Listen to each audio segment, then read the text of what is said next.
물론 공부를 열심히 잘하는 친구들께서는 이번 겨울방학부터도 그러시겠지만, 네, 그럼 그 다음에 공부를 조금 열심히 했던 친구들이라면 3월부터 그러시겠지만, 공부를 정말 못해왔던 친구들이라면, 그래서 이제 한이 설에서 공부하기로 작심하셨다면, 아마도 여름방학 이후 공부의 핵심은 다 저런 쪽으로 집중해야 된다. 그지? 수열과 극한 쪽에서는 어쨌든 저 귀납적 사고가 결정적이다. 이렇게 말씀드릴 수 있습니다. 자, 이번에 17번 문제로 한번 넘어가 볼까요? 네, 17번 문제는 선생님이 이제 그림을 살짝 그려드렸는데, 매우 전형적인 도형으로부터 등장하는 무한등비급수 문제가 되겠습니다.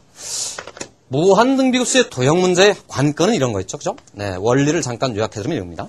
네, 닮은 도형이 나오고 있다. 닮은 도형이 나오고 있다라는 말은 그곳에 닮은 비가 있다는 얘기다. 비율이 지배한다는 얘기다.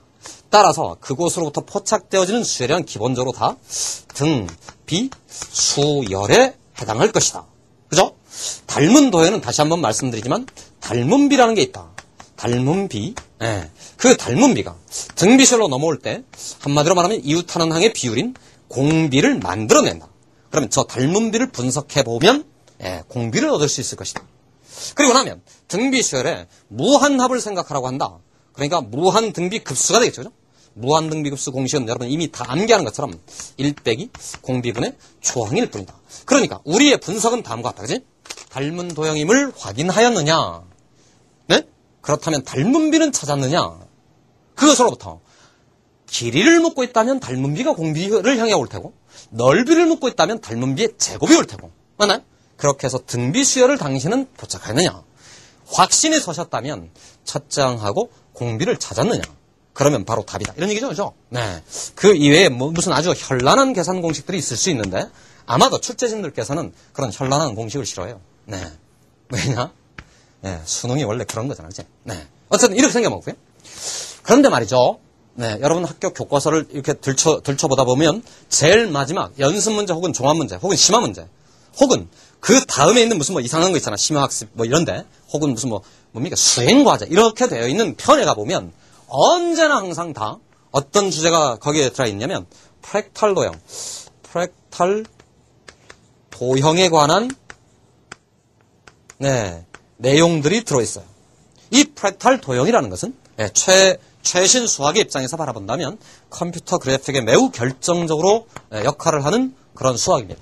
그러니까 당연히 출제자들의 입장에서도 여러분들에게 그런 걸 소개하고 싶은 욕구가 생기겠죠. 그런데 그걸 어떻게 그러면 수열 문제로 둔갑시켜 나가느냐? 그때의 핵심이 이렇답니다. 그러니까 프랙탈 도형이라는 것은 뭐냐면 그야말로 단순하게 한 개씩 가는 게 아니고 개수 있지 않습니까?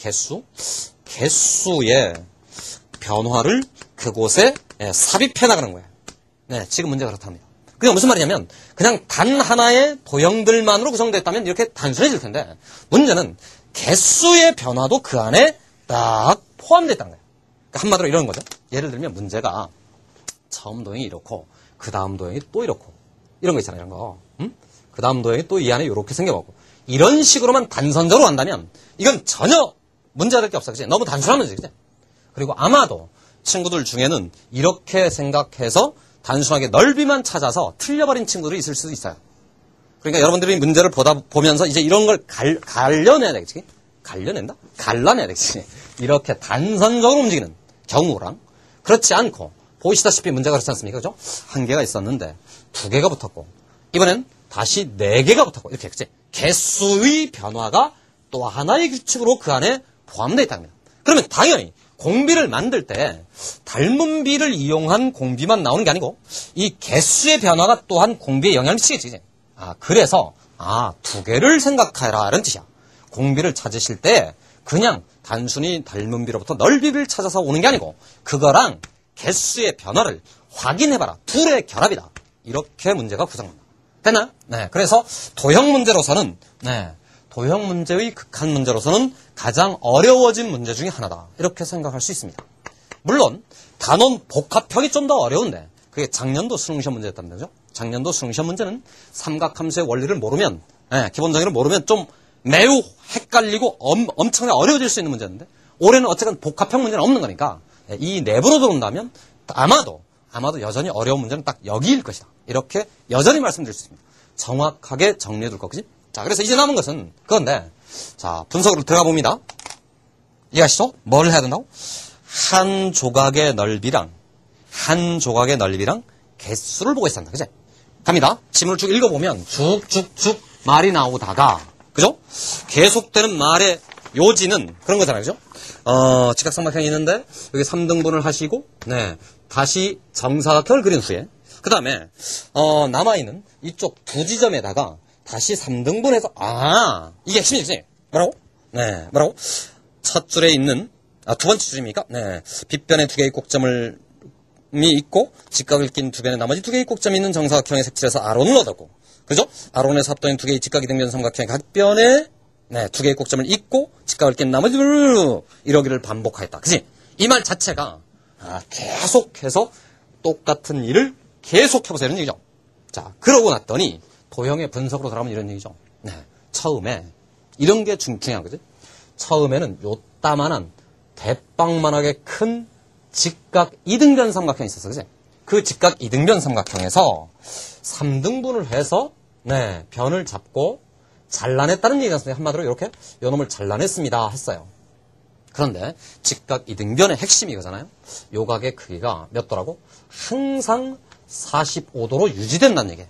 즉, 큰 직각 삼각형도 직각 이등변 삼각형인데, 오려내고 난 다음이잖아. 오려내고 난 다음에, 요 부분, 오려내고 난 다음 보이는 요 놈, 이 삼각형마저도 무슨 삼각형이라고?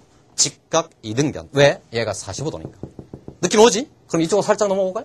그러니까 한마디로 말하면 처음에 있었던 지금 빨간 나라입니다. 빨간 나라로 근 이 큰 직각 삼각형도 직각 이등변. 그런데 그 안에 숨어있는 요 놈 직각 삼각형도 직각 이등변. 맞지?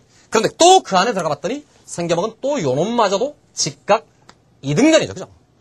그러니까 맨날 똑같아. 그지? 마치 여러분 컴퓨터에서 커서를 여기다 딱 대고 이걸 확 줄여서 돌린 그런 형태의 그림이 저 안에 숨어 있다라는 뜻이에요. 그죠? 그러니까 닮음이라는 것이 그렇게 눈에 선하게 보이고 있다. 닮은 도형인 것은 이미 알겠습니다. 이렇게 생각합니다. 그죠? 그리고 나면 이제 여러분들 머릿속에는 이렇게 쌓였나. 그지? 그러니까 닮은 도형이니까 등비수열이고 공비를 찾을 때 반드시 이걸 생각한다. 그지? 공비를 찾아내는 과정이 이렇게 한 조각의 넓이랑 지금 넓이를 물은 거니까 말이죠. 한 조각의 넓이랑 개수의 변화 상태를 보면 자연스럽게 공비를 찾아낼 것이다. 이런 뜻입니다. 그래서 우선 말이죠. 초미의 관심사는 개수부터만 말씀드리면 이렇습니다. 처음에는 한 조각이었잖아요. 그 다음에 그 두 조각이죠. 그치? 양쪽에서. 그런데 그 다음에는 그놈을 기준으로 또 두 개. 그놈을 기준으로 두 개니까. 개수를 단순하게 세보면 알겠지만 뭐라고? 두 배씩 했지? 다시 말하고 한 조각이었는데 나 양쪽에 있는 여기다가 박아놓고 그놈의 좌우에 그죠? 그러니까 개수의 관점에서 바라본다면 곱하기 2가 있다 이런 얘기예요. 그치? 공비에 곱하기 2가 숨어있다는 뜻이야. 됐지? 그리고 이제 남은 얘기가 우리가 누구나 해왔던 그동안 누구나 할 수 있었던 바로 그 얘기는 거죠. 닮은비를 이용해서